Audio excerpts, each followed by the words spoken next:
Ok, muchas gracias a Mauricio, muchas gracias a todos los presentes y los que verán a través de YouTube. Muy agradecido nuevamente de estar con ustedes. Eh, bueno, como siempre, de rigor agradecimiento a mi oficina por esta ventana eh, y también esta oportunidad que le están dando a todos los países latinoamericanos bueno, de dar a conocer su filatelia y de crear un precedente en el mundo. Es impresionante. He leído cómo se habla de esta experiencia y eso no hace más que hacerme sentir orgulloso como filatelista latinoamericano. Muchas gracias a todos ustedes. Bueno, hoy voy a hablarles un poco de unas piezas que localmente en Venezuela se les llama tiritas de coro a la vela y viceversa, y que muchos la conocen como piezas del pago deporte por ferrocarril entre estas dos localidades. Vamos a conocer un poquito de ellas. Esto aquí será el temario. Voy a comenzar con un poquito, no mucho, un poquito de historia, un poquito de geografía, eh, cuándo se supo de ellas y cuándo comienza lo que yo llamo un mito. Luego hablaré un poquito de lo que se sabe del ferrocarril entre Coro y La Vela. Y quiero, como sé que son unas piezas que no son tan conocidas, explicar un poquito qué es lo que aquellos que sí la coleccionamos vemos como lo que yo llamo su sex appeal filatélico. Y obviamente al final un paso por lo que son las piezas y las piezas que yo considero falsas y agradecimiento y referencia, por supuesto, al final. Como dije, vamos a comenzar un poquito hablando de la historia, qué es Coro, qué fue y bueno, y también dónde está ubicada. Coro es una ciudad muy importante de Venezuela, fue mucho más importante en el pasado. De hecho, fue la primera capital, fue la primera ciudad fundada en el país en 1527, Santa Ana de Coro, y en ella se estableció lo que fue la primera capitanía de Venezuela.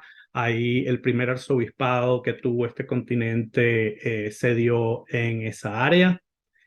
Eh, el Reino de España muy rápidamente se la cedió a unos banqueros alemanes debido a, bueno, razones político-económicas. Básicamente fue un trueque que hicieron de ayuda para poder el rey de España poderse hacer del reinado de Alemania también.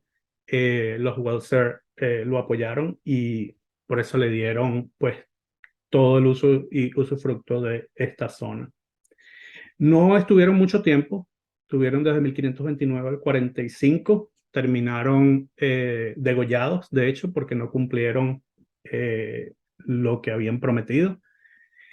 Y poco después, de hecho, la capital deja de ser capital de Venezuela porque esta zona eh, fue muy atacada por corsarios, por piratas, también fue muy atacada por los elementos, por el clima, mucha lluvia, mucho viento. Y como vamos a ver, Coro como ciudad estaba muy cerca del puerto, lo que la hacía muy difícil de defender y por tanto decidieron mover la capital más hacia el centro, Caracas, donde está hoy día. Pasando muy rápidamente y ahorrando unos 300 años, voy a decirles que, bueno, pasó a ser, era la provincia de Coro, pasó a ser estado de Coro en el 59 y estado Falcón en el año 1874. Pongo estas dos fechas porque es importante para más adelante en la charla. Hay otras cuestiones ya más eh, ¿qué digo yo? Que quería decirles. es patrimonio de la UNESCO de la humanidad desde el año 1993 y estuvo también como patrimonio en peligro desde el 2005 al 16. Es una zona hermosa, de hecho de toda Venezuela, tengo que decirlo, es mi zona, mi región favorita. Tiene gente maravillosa, comida maravillosa, una fauna, una flora, las playas son increíbles, la fauna marina, los que nos gusta hacer snorkeling, scuba diving, es lo mejor que puede dar Venezuela. Así que si van y se pueden saltar toda la locura de la capital, esta es una zona que definitivamente la recomiendo. Hay una cuestión también importante para más adelante entender estas piezas. En el año 73, en junio del 73, se hizo el primer censo oficial en el país y Coro reportó poco más de 8.100 personas, 3.500 de ellas hombres y 4.600 mujeres, mientras que La Vela reportó casi 3.000 personas, 1.300 y tantos hombres y el resto mujeres.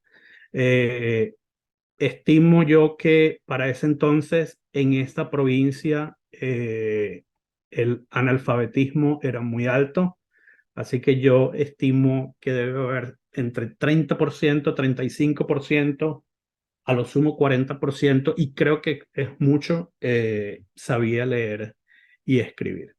Vamos a hacer un poquito aquí dónde está ubicada. Vemos aquí Venezuela, está ubicada en el área occidental del país. Eh,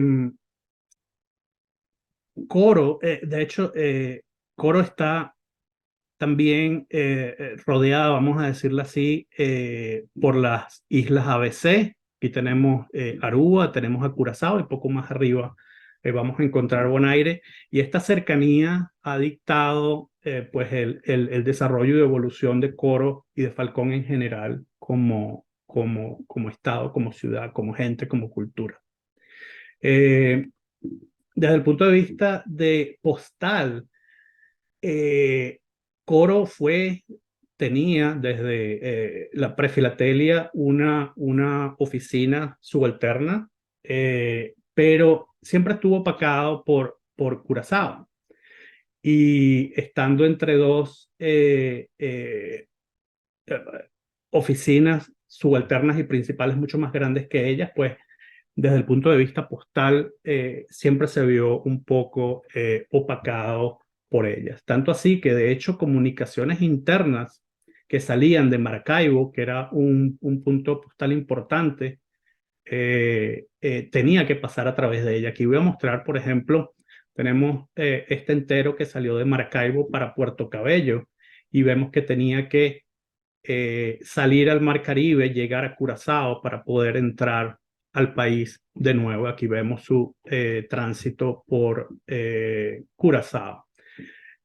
Incluso piezas más lejos también. Aquí tenemos Ciudad Bolívar, otro entero enviado desde Maracaibo hasta Ciudad Bolívar, también pasando por Curazao. Y de hecho vemos que para poder ir a Ciudad Bolívar tenemos que meternos por el delta del Orinoco y seguir vía fluvial también a través del río para hasta llegar a Ciudad Bolívar. Incluso, bueno, para correos al exterior también desde Maracaibo llegaba a Curazao y de ahí salía a su destino final. Habían entre Coro y Curazao, sí, entre Coro, La Vela, porque estos están muy cerca, había más o menos unas 200 millas náuticas, es decir, casi nada. Vamos a hacer un zoom aquí. Aquí vemos Coro. Coro está en la base del Istmo. Este es el estado Falcón. Esta es la península de Paraguaná.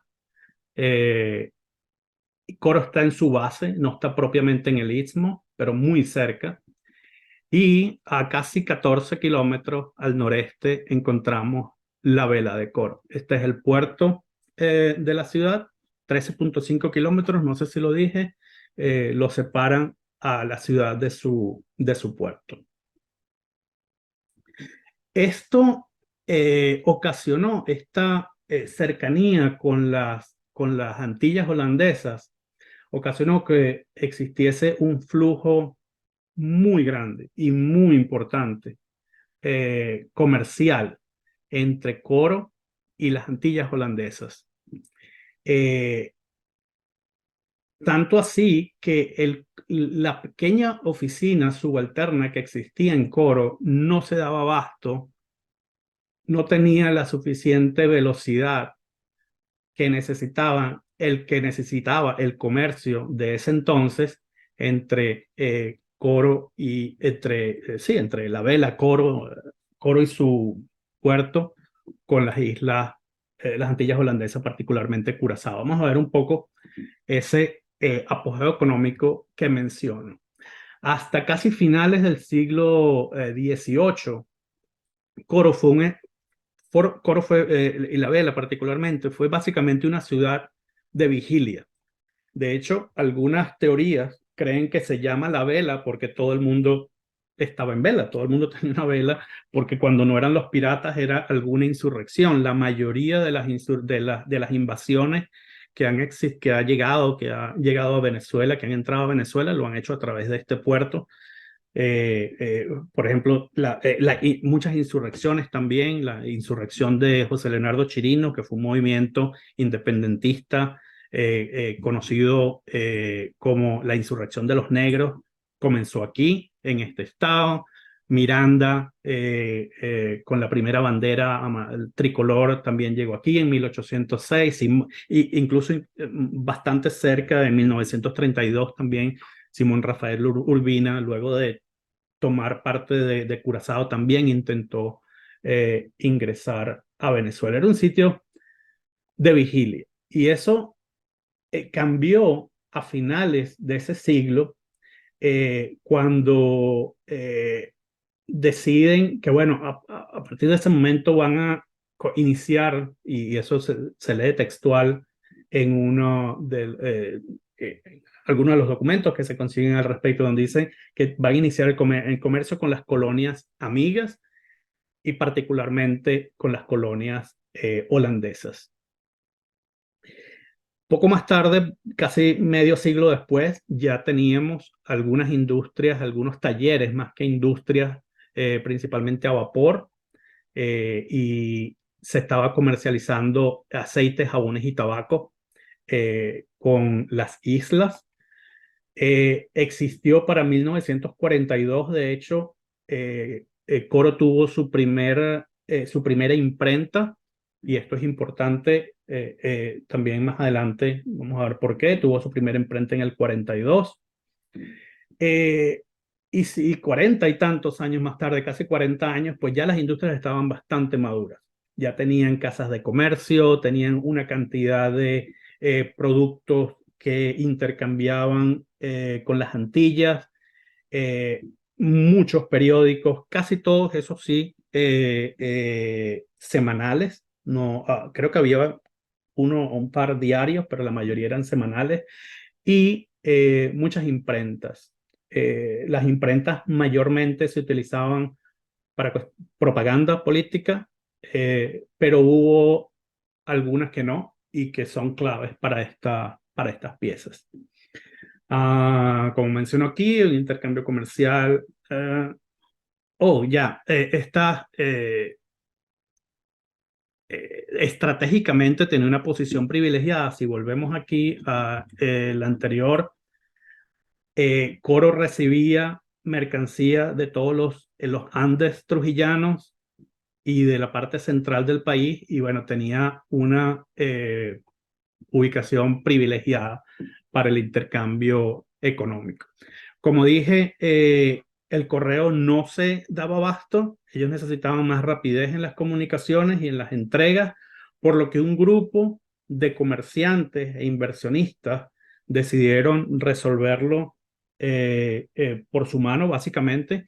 Si recordamos, como dije, era un estado independiente, soberano, de hecho, y se dice, más no se ha encontrado, que este correo que vamos a ver fue autorizado por el Estado soberano. No se ha encontrado por derecho, pero de hecho existe. Existen cartas y ya la vamos a ver y circuló ese correo entre estos dos puntos.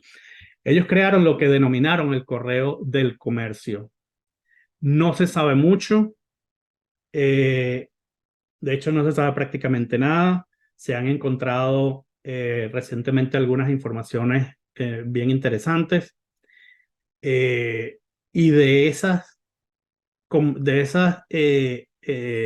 informaciones, más que todo en revistas filatélicas del siglo XIX, es que podemos obtener información sobre cómo se crearon, qué fueron y cómo se utilizaban.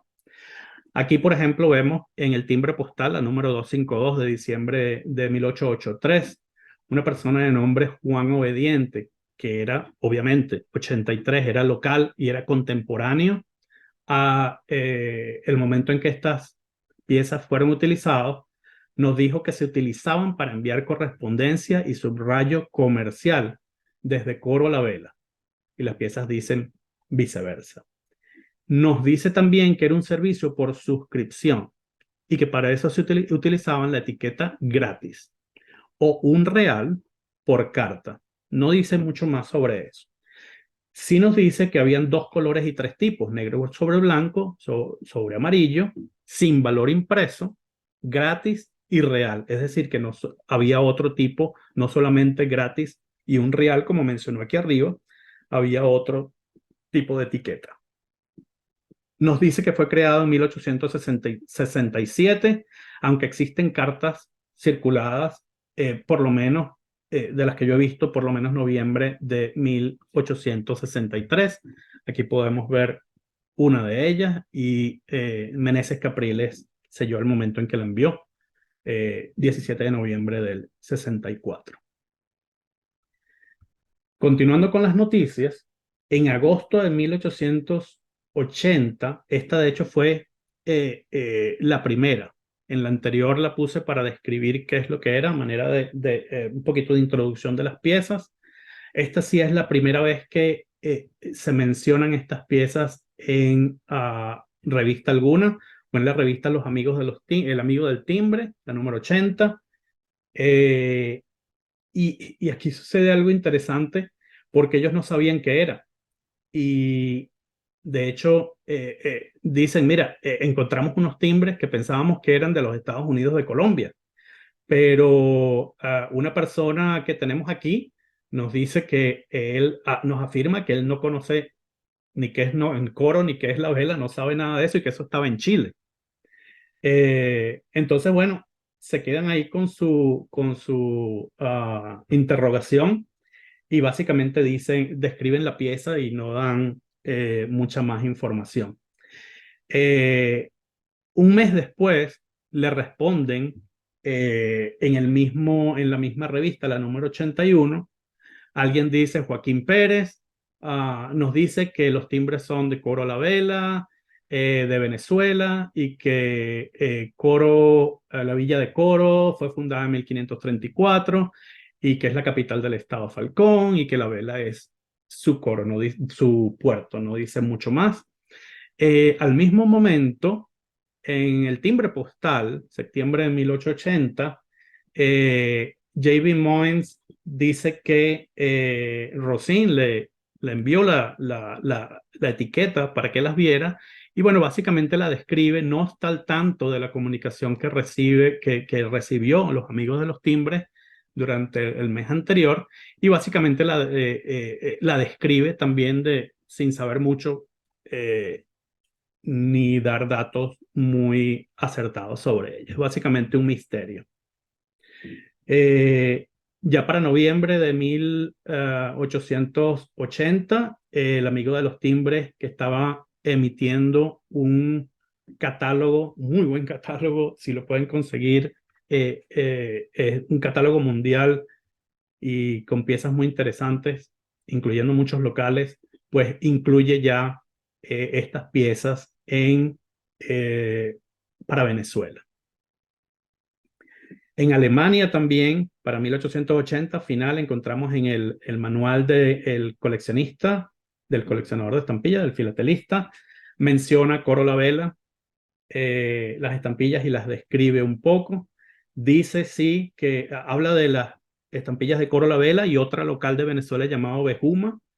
Y por algún lado aquí se asegura de decir que fue Rossin quien descubrió estas piezas de coro y que él fue quien descubrió las piezas de Bejuma. Finalmente, y otra noticia, otro artículo que me pareció curioso en el timbre postal de marzo de 1881, luego de que, en el timbre postal, perdón, luego de que en el primer artículo ellos hayan dejado muchas preguntas abiertas, en el timbre postal 219 dicen, mira, sí son de Venezuela y estas piezas, de hecho, dice, son bien auténticas. O sea, enfatiza de que eran válidas para el porteo de las cartas. Las últimas par de noticias que encontramos en julio de 1883 en el timbre postal, vemos una nueva pieza distinta a las anteriores que vimos aquí con estos adornitos y además ya comienza a tener el valor en la propia estampilla. Un mes después, los amigos de los timbres también mencionan la misma pieza. Aquí hay algo interesante. Eh, esta pieza, como la muestran aquí, es muy parecida, de hecho, prácticamente idéntica en cuanto a forma, a fuente, a tamaño que las piezas originales. Aquí sucedió algo curioso. Aquí cambiaron la fuente y de la parte de arriba. Y eso vamos a ver la incidencia más adelante, pero quería hacerlo notar en este momento. Y por último, en el timbre postal, 274 de octubre del 85, J.B. Moens describe una nueva pieza, ahora con unas especies de llaves alrededor a manera de marco. Y aquí quiero llamar un poco la atención de la Y que está como mascada o mordida. No sé si... ok, eso lo quería hacer notar. Ahora vamos a ver el siglo XIX, que yo lo llamé donde nace el mito. La primera mención la encontramos muy temprano en un suplemento que emitió Scott en 1900. Bueno, él venía emitiéndolo, este suplemento, catálogo para coleccionistas avanzados de estampillas postales. Ellos lo venían emitiendo desde, si no recuerdo mal, 1890. Fue la primera emisión, puedo estar equivocado. Tenían varios ratos emitiéndolo, pero yo lo que pude encontrar fue en 1901. Ellos muestran estas piezas al final de su aparte de Venezuela y dicen las piezas ilustradas arriba, como mucho, son correos privados. Y estaban en lo cierto. Eh, Muestran aquí la que ya habíamos visto, la que mostraron, por último, el timbre fiscal con la Y, como la ven aquí, mordida, otras piezas locales y esta pieza que, como ven, nuevamente tiene la fuente distinta y tiene el Valium Real en grande. Vale decir también que todas estas piezas, salvo esta que ven aquí con la estrella, a mí me parece que son una copia exacta de las piezas, incluso en tamaño, salvo la de la estrella del centenario, como se le llama esta pieza, que creo que fue eh, una licencia creativa que se tomaron en la revista. Y me parece que aquí hicieron lo propio. Sigamos con el mito. Luego, aquí es donde realmente comienza. Esto yo creo que fue pudo haber sido un desliz de buena fe. Aquí es donde yo creo que algo extraño debe haber sucedido. Lo vemos en las emisiones postales de Venezuela por Georges Brunel en 1931. Básicamente, lo que se considera en Venezuela uno de los, si no el primer libro importante sobre nuestras piezas. Dice que son litografiadas, eso cosa que es falso, son evidentemente tipografiadas a lo sumo, luego, como máximo, luego puedo hablar de eso. Dice que estos sellos se emitían para la correspondencia entregada en el ferrocarril que une el puerto de Coro con La Vela a través de la península de Paraguaná. Y era el propietario del ferrocarril quien imponía ese impuesto a las cartas transportadas. Aquí ya vemos varias cuestiones que no se apegan a la realidad o no sabemos de dónde lo sacó. Pero lo que sí es cierto es que es imposible que el ferrocarril haya entrado a la península de Paraguaná para llegar a Coro, porque ya vimos geográficamente cómo estaban ubicadas. Eso es lo que dicen, muestran las mismas piezas que vimos en Scott, pero es interesante porque aquí es donde mencionan por primera vez en 1931, desde 1864, que por lo menos se conocían estas piezas, que se comienza a mencionar la palabra ferrocarril. Y uno se pregunta por qué. Y al ver el epílogo de este libro, nos encontramos que cuando hace sus agradecimientos, el autor pues menciona a un personaje muy famoso, tristemente famoso, lamentablemente, llamado Simón Barceló. Simón Barceló, como vemos, como dice aquí, era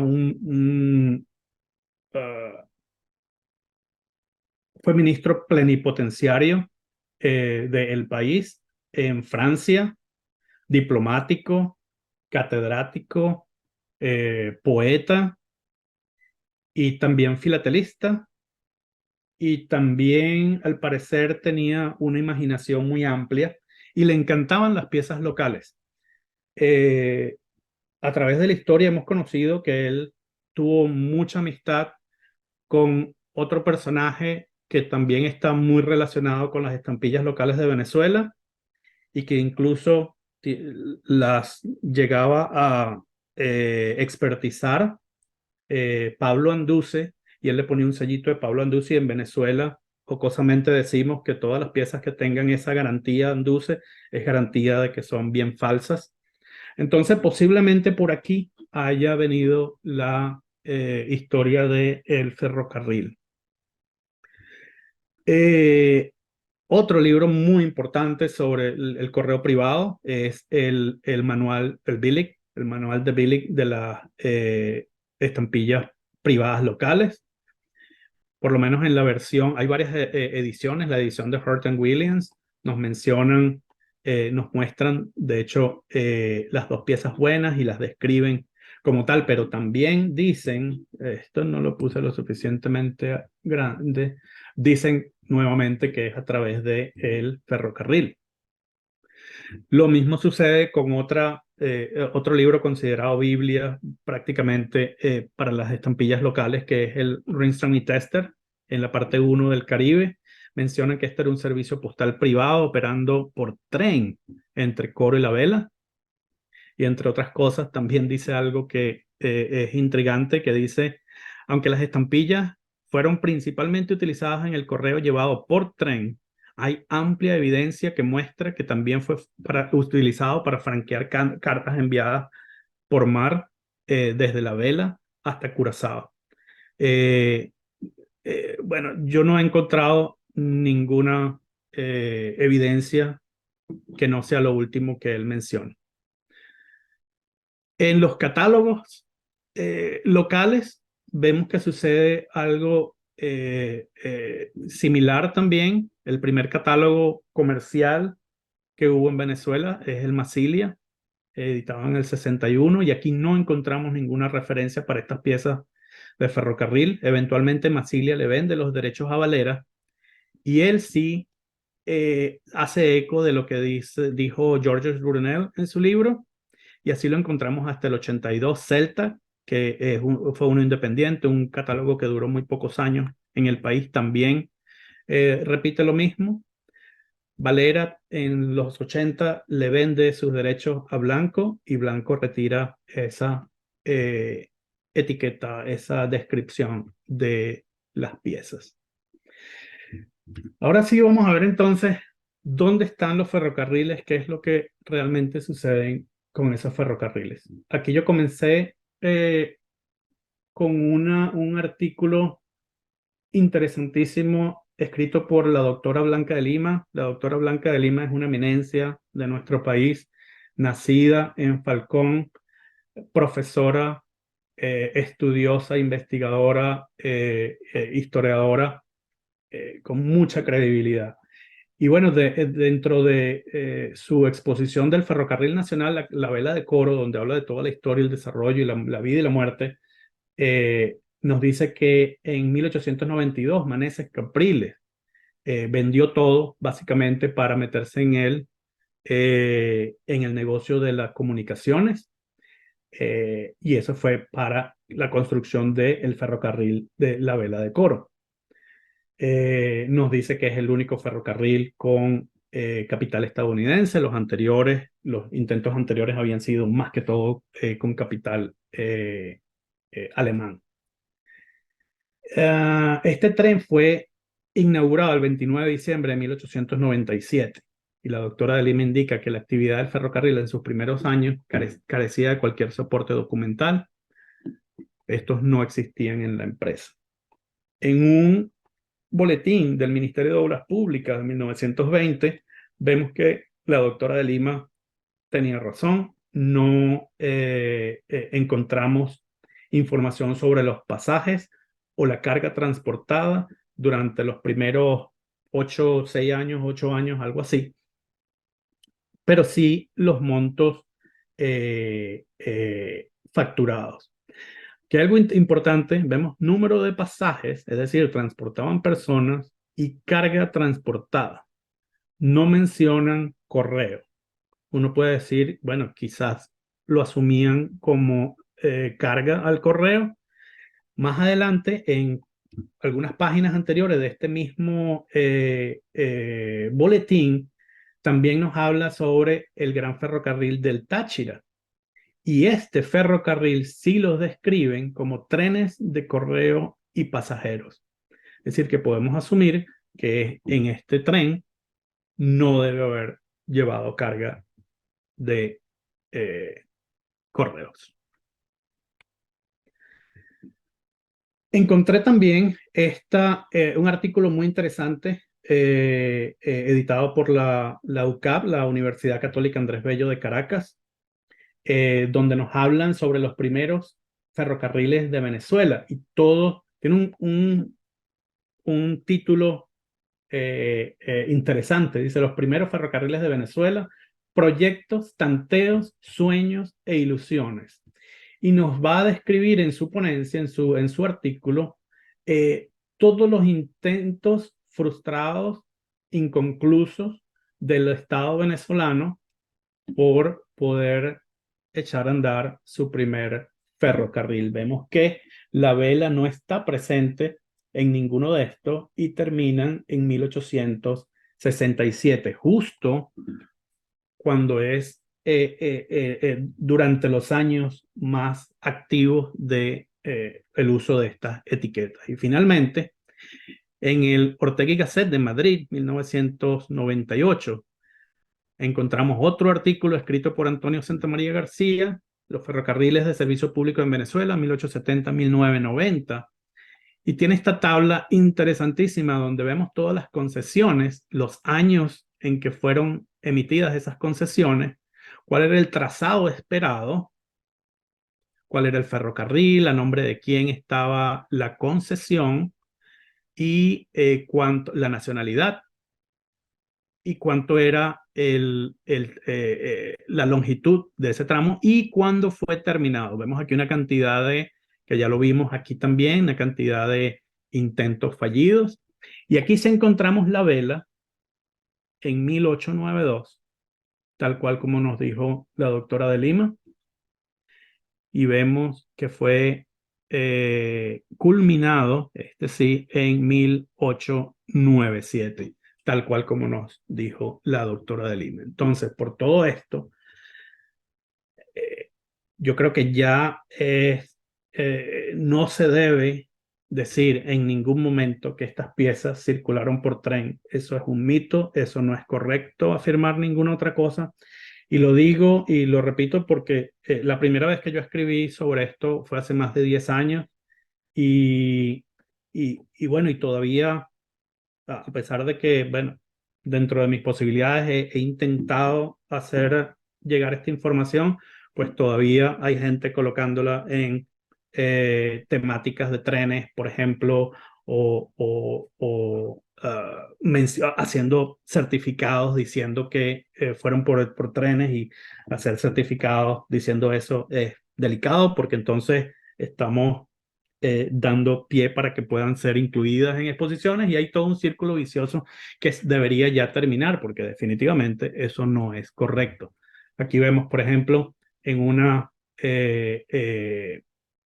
subasta de 1999 de Corinfila, donde mencionaban que era por vía correo, vía tren, perdón. Aquí muestro dos certificados que taché el experto porque no es absolutamente relevante, y lo que quiero decir es que esto es, primero, mis certificados favoritos. Me encantan la manera como ellos hacen certificados.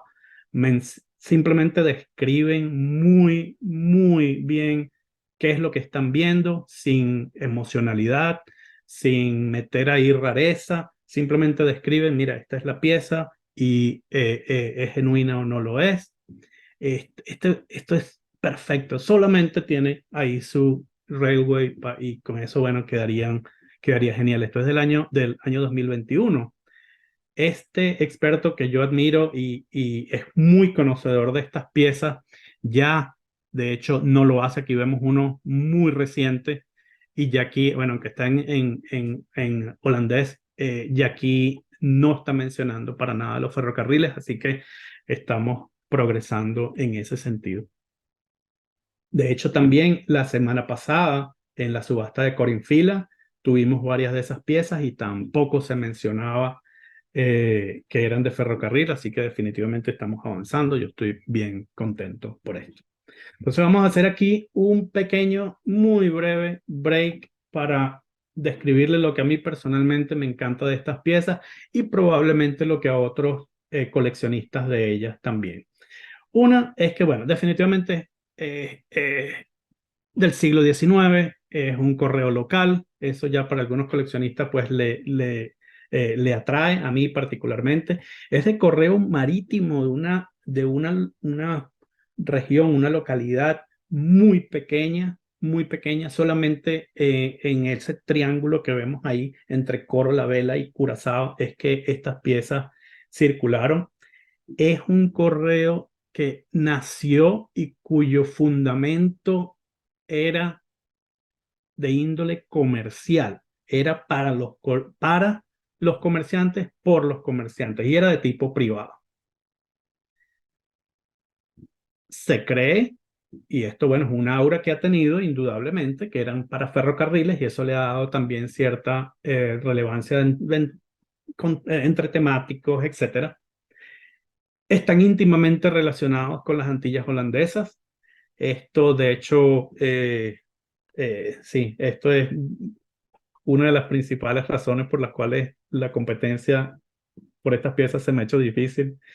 Y bueno, y obviamente que son muy escasas, muy escasas. Aquí la tirita que vamos a ver más común, hay 7 tipos, y la más común, yo he visto no más de un par de docenas. Digamos que hay, qué sé yo, a lo sumo, eh, haciendo un estimado, digamos que hay el doble, digamos que hay el triple, pero esa es la que más se encuentra. De la gran mayoría solo existe literalmente un puñado de ellas.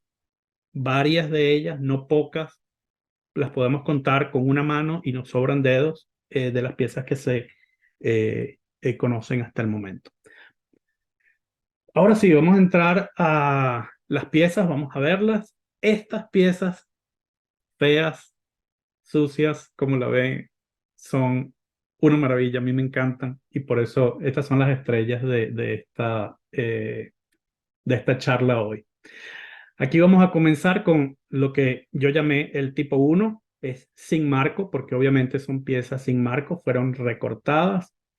Eh, Tenemos tres tipos, como vemos aquí, el correo de Coro La Vela y viceversa, con la mención de que es gratis. Tenemos una de mucho menor tamaño eh, que indica, que no indica el valor. Y tenemos una tercera, o un tercer subtipo que indica que es un real. Como vemos, si recordamos las piezas que se veían en la revista, el value un real salía casi que el doble del tamaño. Estas piezas son bien escasas. Estas no se conocen sobre, yo no las conozco. Déjenme dejar algo claro.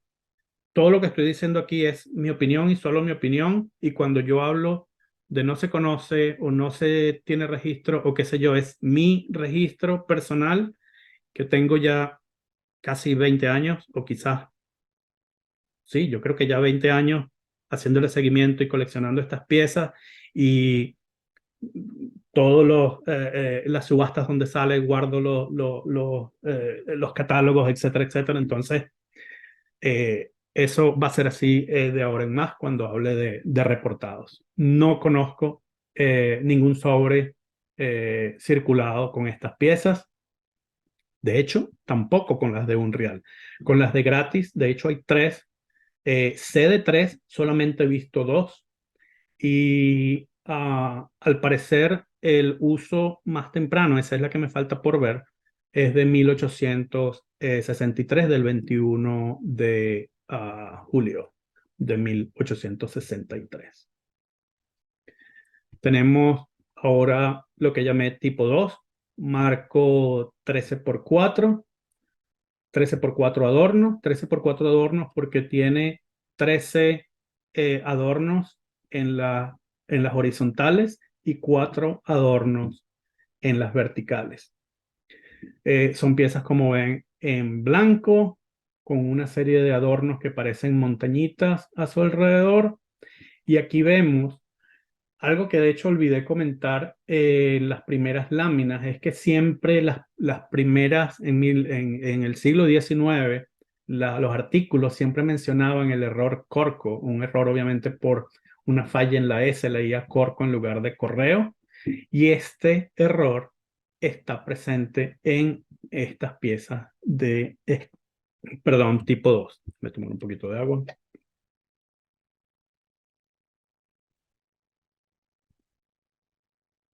Noviembre de 1863, el 17 es el uso temprano que he podido más temprano que he podido registrar sobre estas piezas. Como vemos, la grandísima mayoría de las piezas tiene remanentes de la pega que utilizaban y esta pega, pues me imagino que tendría un alto contenido, no sé, ácido. La verdad, no soy químico ni pretendo serlo, pero definitivamente creo mucha mancha, mucho foxing, mucho óxido sobre las piezas y los sobres.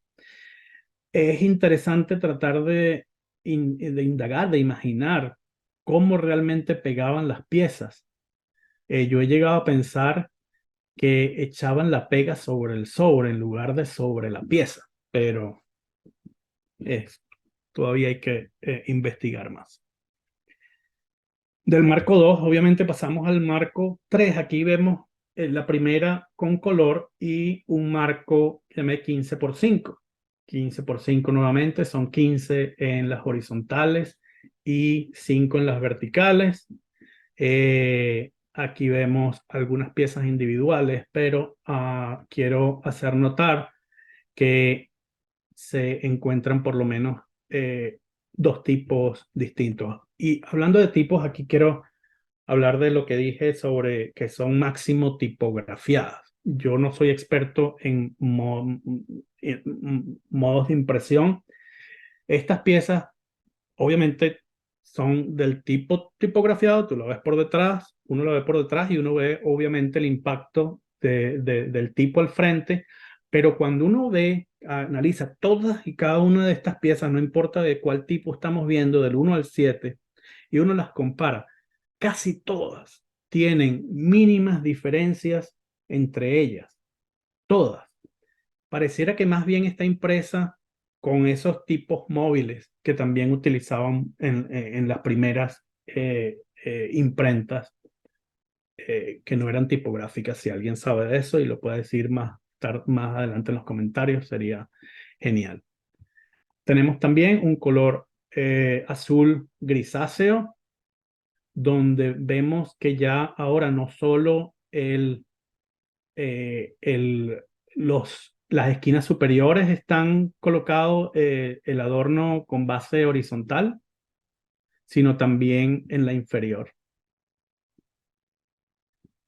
Tenemos también piecitas ahora en rosado o salmón, donde son muy parecidas a los tipos iniciales que vimos. Y en este color tuve la suerte de encontrar esta variedad, que es una Y distinta a la que vemos, es una Y diferente. Eh, Aquí hice para más o menos facilitar los subtipos, el subtipo A que llamé a este con las esquinas bien definidas, apuntando hacia eh, la diametral opuesta a la esquina. Las he visto en color amarillo y el rosado. El tipo B, que es este que vemos aquí con las superiores, con la base horizontal en las esquinas superiores, lo he visto en amarillo y en rosado. El tipo C, esta únicamente la he visto en las azules, azul grisáceo. Y la Y diferente, esta Y diferente, eh, eh, yo la encontré hace más de 10 años y desde ese entonces han aparecido dos más de estas piezas y siempre, perdón, en rosado. También hay este detalle que está presente en los tipos B y C. No sé si ahí se ve, se aprecia, pero tenemos como una especie de punto que no está consistentemente presente en las piezas. Ahí las tenemos. Y por lo general, y únicamente las he visto en el tipo B y C. Pasamos ahora al tipo 4. Son marcos 14x5. Otra vez, pero ahora tenemos una estrella o asterisco entre los adornos 7 y 8 desde la izquierda. Es decir, en la superior e inferior, la séptima y octava, encontramos este asterisco en esta posición. El uso más temprano es de abril de 1869 y el último que he podido registrar es de julio de 1870. Pero algo debe haber sucedido. Bueno, de hecho algo sucedió importante en Venezuela en 1870. Básicamente, Antonio Guzmán Blanco llega al poder, pero ya el Estado venezolano comenzaba a tener muchos roces diplomáticos importantes con Holanda. Y no sé si esa es la causa, pero a partir de 1869 y durante gran parte de 1870, encontramos algo nuevo. Encontramos que Curazao comienza a marcar con recibido su fechador de recibido. Estas piezas tenemos aquí una pieza de agosto del 69, junio del 70. Este correo, como dijimos, era privado. yo no sé qué tipo de, no se sabe qué tipo de barco utilizaban, no sé si era un vapor, no sé si era una lancha, una curiara o una canoa, no se sabe, pero eran privadas. ¿Qué pasó? No sé si a partir debido a eso, o no sé si el Estado vio que estaba dejando de recibir de manera un ingreso importante, pero no sé en realidad qué habrá sucedido, pero es importante, eh, interesante eso. De hecho, la pieza más temprana que conocemos recibida es la única que hasta ahora yo he podido registrar que está tasada de estas piezas, por supuesto, con sus 30 céntimos, que era la tasa válida desde 1855, creo haber averiguado, eh, en Curazao. No sé si luego de esto, de estas primeras piezas penalizadas, llegaron a un acuerdo para que no se siguieran penalizando. Eso tampoco se sabe. Hay mucha investigación todavía por hacer en estas enigmáticas piezas.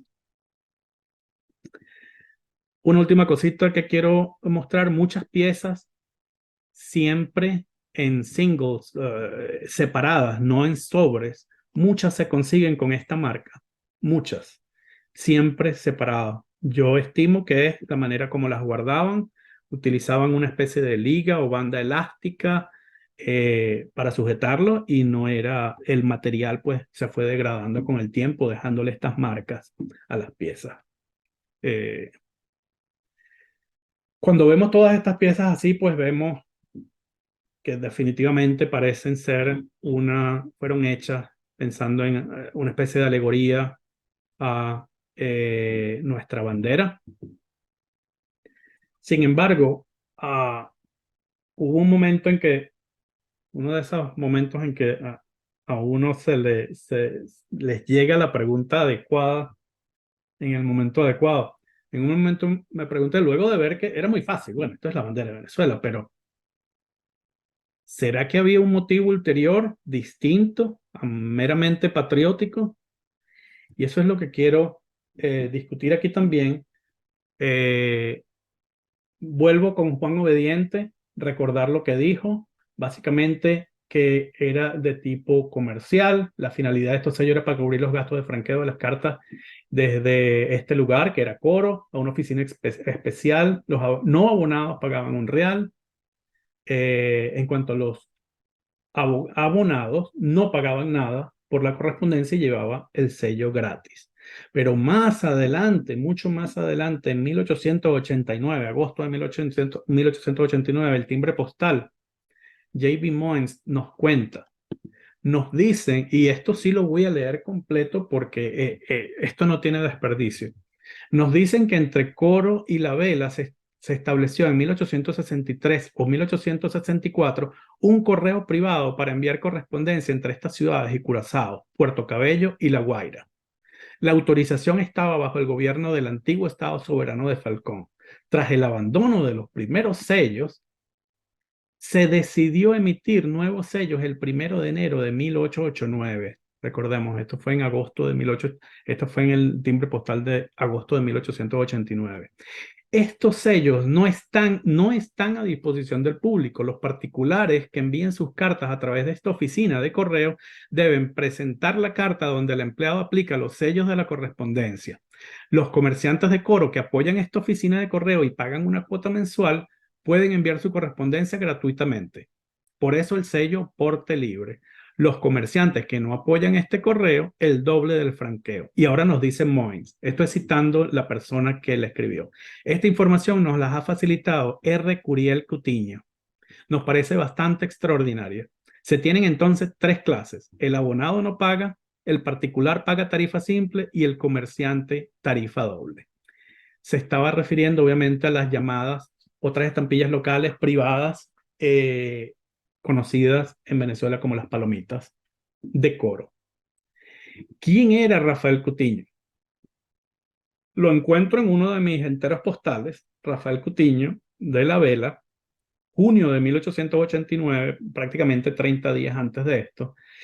Y es que le escribe este bonito entero con respuesta prepagada a Alfred Forbin, que es el creador del catálogo de timbres fiscales, eh, muy famoso en 1915, si no me equivoco. Pero también encuentro una mención en The American Philatelist, número 10, 1888, también muy cercana a esta fecha, donde nos dicen que ya se están preparando para la sesión de subasta de 1888-1889 y que van a tener una colección, una selección genial de varios países, notablemente de Sudamérica, creada por el señor Ramón Curiel Cutiño. O sea que este señor era filatelista de esa época. Pero más aún, cuando nos ponemos a averiguar un poquito sobre la familia de Rafael Curiel Cutiño, nos encontramos que tiene varios hermanos y su padre. Su padre, Ramón C. Curiel, además de pelear en la Guerra Federal, era, tenía intereses en una de las primeras imprentas que hubo en Coro, una imprenta de la cual era socio, y se llamaba Imprenta La Colombiana, que posteriormente cambió de nombre para llamarse La Industria. En esto trabajó José Isidro Curiel, que es el mayor. Lo que pasa, esto no pude ubicar su fecha de nacimiento y lo que quise decir fue antes de 1860, así que José Isidro Curiel es el primogénito. Él trabajó inicialmente ahí como tipografista y después en la industria pasó a ser el administrador. Los demás son poetas, editores. José Isidro fue, además de tipografista, fue editor de periódicos, etcétera. Pero este era Rafael Curiel Cutiño. Una cuestión interesante, además, o sea, con esto lo que vemos es que él, además de ser filatelista, estaba íntimamente relacionado, él y su familia, con la emisión de estas piezas. Y por eso es que hice la descripción de sus familiares cercanos. Veamos, estas son las piezas que él describió en el artículo que acabo de leer. Esta es básicamente la forma con que normalmente los coleccionistas de estas piezas las ubicamos, porque parece ser la manera más natural de hacerlo, un medio real, un real, dos reales, qué sé yo, y al final porte libre y reimpresión, y oficiales. Eh, por cierto, de estas piezas se conocen por lo menos dos reimpresiones, quizás tres. Pero, y por eso, bueno, estas piezas en particular no he podido encontrarlas para la primera emisión, la primera impresión. Pero ¿qué tal si las ordenamos en el orden no convencional para esta época que nos ofreció Rafael Curiel Cutiño, que fue parte de familia de las personas que lo hicieron? Él mencionó primero porte libre, luego medio real, luego un real, luego dos reales y tres reales. Entonces, vemos de esta forma a esta, y básicamente pues suceden dos cosas inmediatamente. Una, que vemos que tengo una separación natural de las que no he podido conseguir. Eso quizás indique o que he tenido mucha mala suerte, o quizás que cuatro reales y oficiales no formaban parte de la primera impresión. Eso es punto uno. Y punto dos es que volvemos a tener aquí el amarillo, el azul y el rojo en ese orden. Y aquí volvió a suceder otra de esos momentos, como dicen muchos amigos mexicanos, me cayó el 20. Siempre tenemos siempre hemos tenido en estas piezas tres tipos distintos. Tenemos un porte libre, tenemos piezas sin valor y tenemos piezas que valen el doble, justo lo que ellos indican desde bien temprano. Entonces, ¿será que las piezas anteriores, las amarillas o las que decía gratis, pues obviamente es parte de esto, pero eran para los porte libre, la azul para la tarifa sencilla y la roja o naranja, dependiendo de la época. Parece que el rojo no se le daba bien o no combinaba muy bien con la tinta negra. Era para la tarifa doble.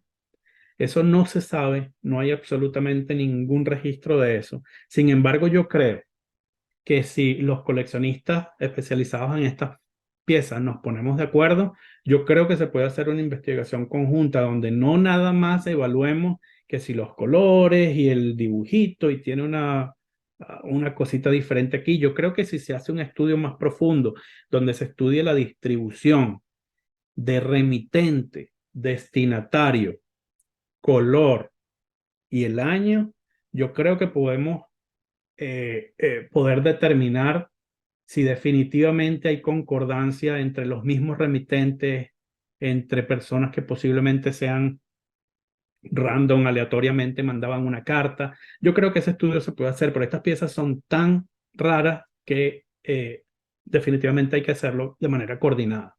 Yo voy a poner aquí tres ejemplos muy rápidos. Tenemos esta pieza con la azul, enviado al señor Maduro, y es una pieza donde es una pieza épica, una pieza hermosa, un contenido hermoso donde la persona describe, el señor López describe una tragedia que sucedió en la plaza central de Coro, donde explotaron las municiones y las armas y todo el país y toda la ciudad se estaba incendiando, y básicamente este señor Facundo Carmero se echó la ciudad encima y comenzó a rescatar gente sin importarle perder la vida, y lo describe de una manera muy heroica y bueno, habla de su Dios y de todo eso, y al final cierra con memorias de mi familia. Es una carta definitivamente personal y que casualmente apoya esta tesis.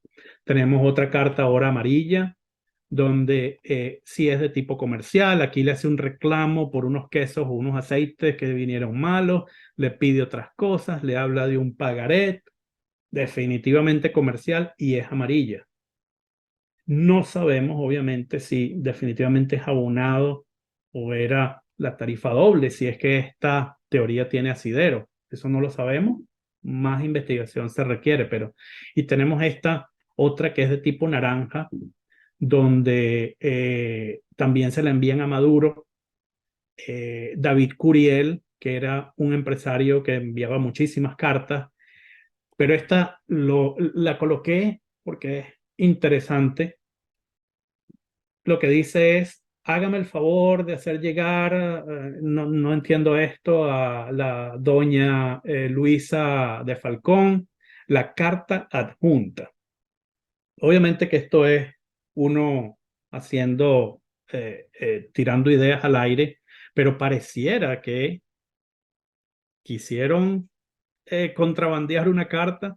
Si eso tiene, si eso para que eso tenga sentido, entonces no debería ser doble. Quizás las naranjas eran las gratis y las amarillas eran las dobles. No sé, pero esa es una investigación que invito a cualquiera que escuche esto y que las coleccione a unirse en esta sabrosa investigación. Pasamos ahora al marco tipo 5, ya estamos cerrando. Tenemos esta piecita increíblemente rara. Yo he visto hasta ahora 5 en total, siempre hasta hace un mes, siempre en rosado. Tenemos aquí, lo volvemos a ver, la Y mascada con unos bien pronunciados paréntesis, llaves, perdón, aquí. Esta pieza, yo nunca he visto un sobre circulado. Sin embargo, Ringstrom y Tester aquí la muestran, aunque la calidad es patética en esa foto. Sin embargo, dice que era esta serie. Nunca la he visto en subasta, o dentro de mis conocidos nadie la tiene, dentro de mis conocidos coleccionistas de esta serie. Sucedió algo. La semana pasada se subastó esta pieza, que es la única pieza que he visto y que nunca se había mencionado para este valor en amarillo. Se subastó en Corinfila y tuve la maravillosa suerte de podérmela ganar, así que estoy esperándola con muchas ansias, pero bueno, esta es la única pieza que he visto y es de agosto de 1870. Sucedió algo curioso aquí. Hace 1910, algo así, escribí mi primer artículo sobre estas piezas y, y una persona bien misteriosa me contactó y me dijo, hey, mira, yo tengo esta pieza, pero fue todo muy extraño, una pieza con una calidad patética muy mala y cuando intenté seguir el contacto, pues se había desaparecido. El caso es que no sé, pero si vemos esta pieza no parece, la fuente coincide, la Y mascada está ahí, pero las llaves, perdón, tienen distinta forma. Tenemos si vemos en estas piezas, tenemos dos guiones aquí en el medio, uno más grandecito que el otro, pero está, aunque pequeño. Aquí tenemos el grande, parece que el pequeño no está, o es parte de la mala resolución con que fue hecho. El caso es que hasta que esto no, como digo aquí, hasta que no se registre como stock procesado, pues hay que mantenerlo ahí en veremos. Finalizamos, no, hay 7 marcos, perdón, 6 marcos. Este marco, que no sé qué nombre ponerle, le puse marco fancy, no hay sobre reportado. Esta pieza tuve la gran suerte también de reportarla hace más de 10 años y desde entonces nada más ha aparecido una más. Obviamente no hay sobres reportados. Y bueno, esas son todas las piezas. Vemos que obviamente tiene la misma fuente y por eso digo que no es una fantasía o algo así. Coincide con el tipo de papel y el tipo de fuente utilizado, solamente el marco cambia. De estas piezas hay muchas que yo considero falsas, ya estamos llegando al final, muchas que considero falsas y aquí voy a mencionarlas. Estos son los dos únicos sobres que yo conozco con estas piezas falsas, pero son los únicos sobres que he visto hasta ahora y no sé por dónde comenzar. Vamos aquí no sé por dónde comenzar porque hay muchas cosas que las delatan. Primero vemos que los marcos pues son distintos. La fuente coincide con las imágenes que comenzamos a ver en el siglo XX. Vemos que, de hecho, si nos acercamos, pareciera que la pieza y el sobre envejecieron de manera separada. Otra cosa, estas fueron unas piezas privadas. ¿Por qué tendría una marca del correo oficial? Más aún, ¿por qué una marca prefilatélica que tenía más de 20 años en desuso para esta oficina? No sé si me falté algo aquí, la goma, como ve, esta está perfectamente pegada y como vimos siempre, la manera como aplicaban la goma era muy, muy, muy sucia. Ah, sí, bueno, esto definitivamente no es la que yo considero falsa.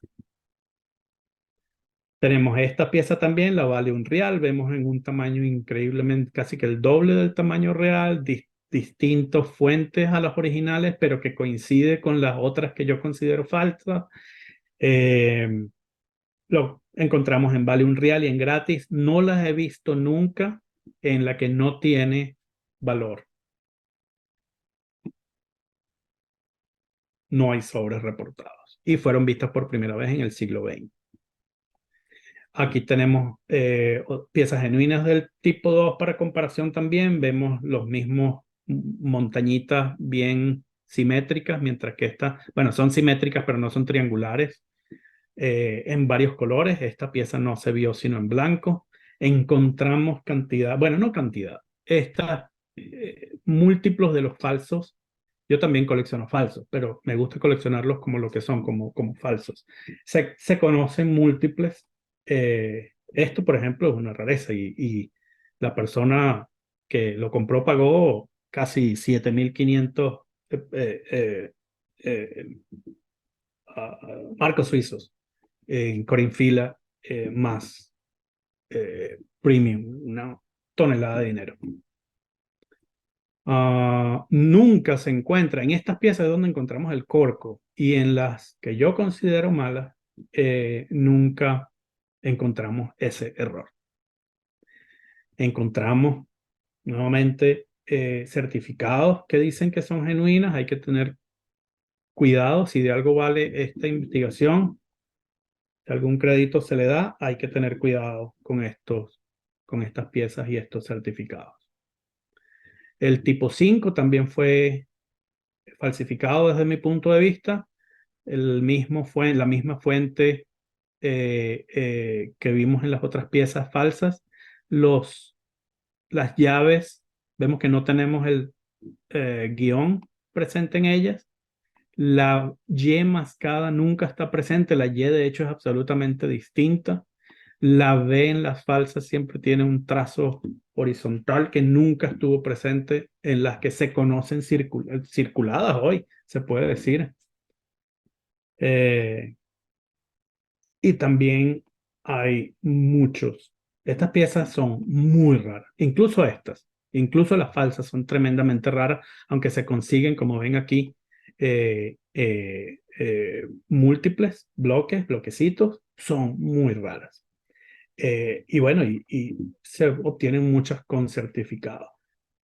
Mi recomendación es utilizar la Asociación Internacional de Expertos Filatélicos para estas piezas en particular, eh, porque creo que son los que hacen certificados más eh, accurate, precisos, exactos sobre ellos.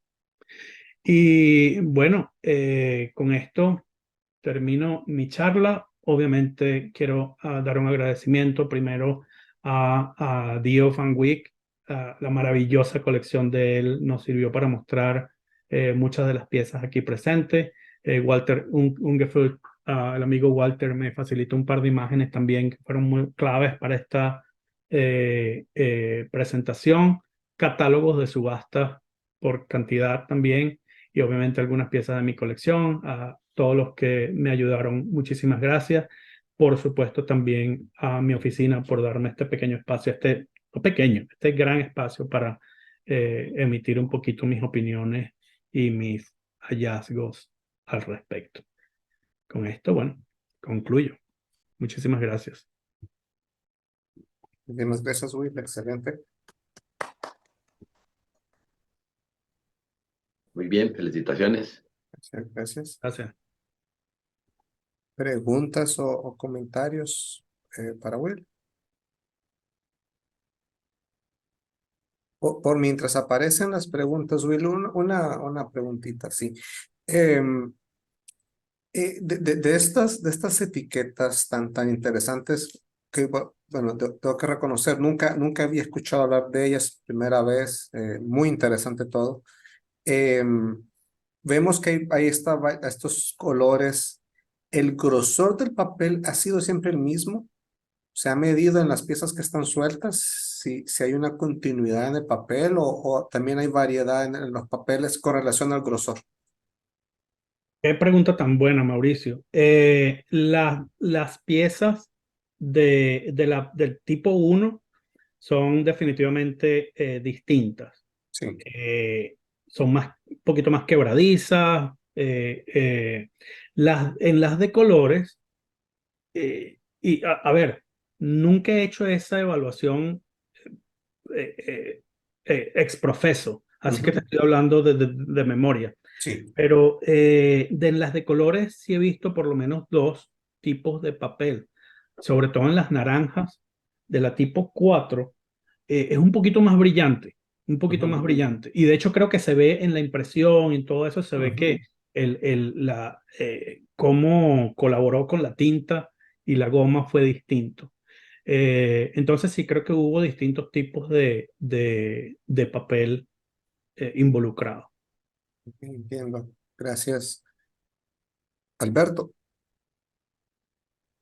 Sí, buenas noches, Will. Felicitaciones de mi parte. Realmente muy clara la exposición, y de una vez y definitiva aclarada las que no son de ferrocarril.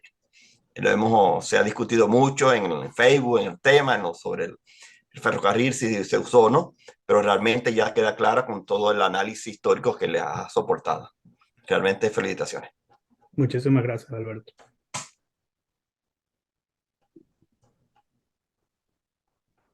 Will, estaba buscando, bueno, te voy a compartir una imagen, cosas que aparecen en venta. Entonces solo déjame mostrarte esto que apareció. Está en un sitio, bueno, está en eBay.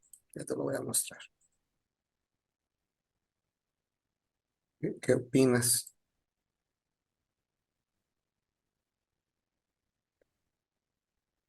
Según lo que puse, ¿qué crees tú? Bueno, tiene el asterisco, tiene La fuente. la fuente, sí, La la fuente. fuente, esta pieza es buena. Está buena, sí.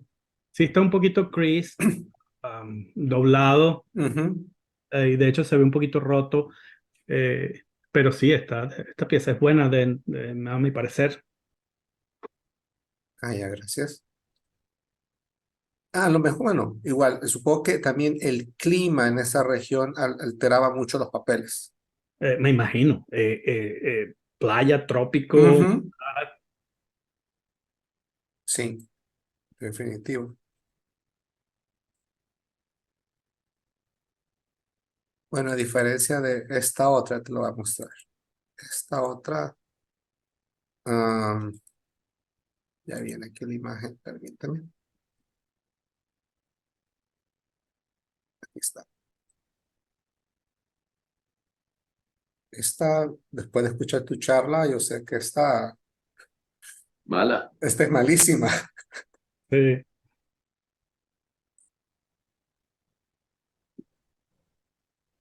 Ah, Will, ¿sabes? Bueno, viendo que mucha esta correspondencia iba para las Antillas holandesas, ¿se sabe si hay algún registro de todo esto en las Antillas holandesas o eso no se ha explorado todavía? Ah, no sé qué te refieres exactamente O con... sea, o sea, como mucho de este servicio, tal vez, por lo que te entendí, no está tan estudiado, o sea, que se registre cómo fue que llegó a las Antillas holandesas o quién cubría los costos, o sea, porque lo que fuera como por suscripción no me quedó muy claro, o si era privado, pero si tenía alguna autorización, o si, cómo hacía la correspondencia para llegar a Antillas holandesas y que te la recibiera el correo allá. Sí, si le damos crédito a Rafael Curiel y lo que se sabe era definitivamente privado, iban en botes, en navíos, en barcos privados de punto a punto. Ujú. Algo debe haber sucedido en 1869 y 1870, aparte de eso, que el gobierno curazoleño pues quiso intervenir, pero respondiendo a tu pregunta inicial, no conozco, no existe ni siquiera en las... disculpa, se me enredan los conceptos. Antillas occidentales o Ujú. holandesas. Sí. No existen. Yo mantengo comunicación con varios. Estas piezas, la mayoría de los coleccionistas lo coleccionan porque es de las Antillas holandesas. Ujú. Y ellos no. Yo creo que eso fue ese escrito. Yo escribí mi primer artículo hace como unos 11 años sobre eso y ahora me da vergüenza porque resulta que lo escribí una noche y lo leo hoy día y la redacción es patética. Pero yo lo que hice fue volcar las ideas en ese momento y por ese artículo es que ellos me han conocido y he entablado amistad y conversación con ellos. Pero bueno, no hay mucha investigación sobre eso, Mauricio, lamentablemente. Gracias. ¿Aló? ¿Me pueden escuchar? Perfectamente, adelante. Ok. Hay un punto acá, ¿no? Había una relación comercial muy grande entre Curazao, sobre todo Curazao, ¿no? No tanto con Aruba. Eran familias judías, ¿no? Y muchos se establecieron en Coro. Y ellos tenían sus vínculos comerciales y creo que también tenían conexiones en Norteamérica, si no me equivoco, en Nueva York. Está relacionado desde el punto de vista familiar y desde el punto de vista religioso, ¿no? Eso impulsó mucho el desarrollo del comercio en la zona. Eso por lo que yo he logrado averiguar, ¿no? Y bueno, y era importante, como ya mencionó Will, que lo que era la zona central del país, vamos a decir, centro occidental del país, salía por esa ruta, ¿no? Porque había otras vías de comunicación, como por ejemplo Puerto de La Guaira, están los del oriente del país, que se a través del Orinoco, se hacía a través de Cumaná o Barcelona, y había otra conexión que era a través del sur del lago Maracaibo o Maracaibo, etcétera. Respecto a lo que menciona Will, yo lo que sí noté que en un periodo, creo que en Venezuela circularon mucho las falsas, son todas las que mostró ahí. De hecho, tengo 2 ejemplares de eso y creo que me da la impresión que algo así como hasta los años 70 se consideran que eran las correctas, ¿no? Eso es lo que entiendo. Y también tengo una de las llaves, que es la que dijo Will, que esa es así en papel rosado también de las falsas, ¿no? Nunca he logrado conseguir una de las originales. No, hago esto aclaración, ¿no? Por ejemplo, esos apellidos, Maduro, Uriel, eran apellidos relacionados con familias judías. Y de hecho, o sea, yo soy del estado Falcón, ¿no? Y conozco esos apellidos aún existen, familias que aún existen, descendientes. Hay personajes, ministros en Venezuela, gobernadores del estado con los apellidos, por ejemplo, Uriel. Hay escuelas con el nombre de Curiel Cutiño, que nos mostró Will, que es uno de los hermanos de la imprenta, etcétera. Hace poco es difícil de conseguir información, pero sí hay, es más, hay libros relacionados sobre eso, pero son más que todo de ambiente local. Sí. Cuando dices circularon, dijiste la palabra circular, quieres decir dentro del mercado filatélico, ¿no? Que Este, circularon en Venezuela, te referías al mercado filatélico, entiendo, ¿no? Dice cuando en el contexto De de las las que son piezas, falsas. de las piezas falsas, sí. Sí, sí, eso es a lo que me refiero. Sí, bueno, a esas piezas a algunos, hasta el día de hoy, eh, las comercian como buenas. Y yo mostré, el bloque ese que mostré, fueron 3 piezas y esa era la pieza, el highlight Ujú. del lote y pagaron 7.500 francos suizos. Sí, esto me recuerda el caso de bueno, otra local, ¿no? Que son los famosos estos del Estado Bolívar, ¿no? Pero la grande, que me acuerdo que, si no me equivoco, en el catálogo Scott, el ejemplo que muestran es una falsa. Entonces eso crea más confusión. Claro, de las que se consideran falsas, ¿no? Porque también puede estar en duda, ¿no? Sobre eso vamos a hablar en la próxima charla. Bueno, yo tengo ahí, de las falsas, tengo cantidades industriales, ¿no? Porque a veces llegan, o sea, a veces tantas falsas que hacen perder valor a las que se consideran buenas. Gracias, Humberto. ¿Hay alguna otra pregunta o comentario para Will? No miro manos en alto, así que Will, nuevamente felicidades por la charla, muy interesante. A todos ustedes. El día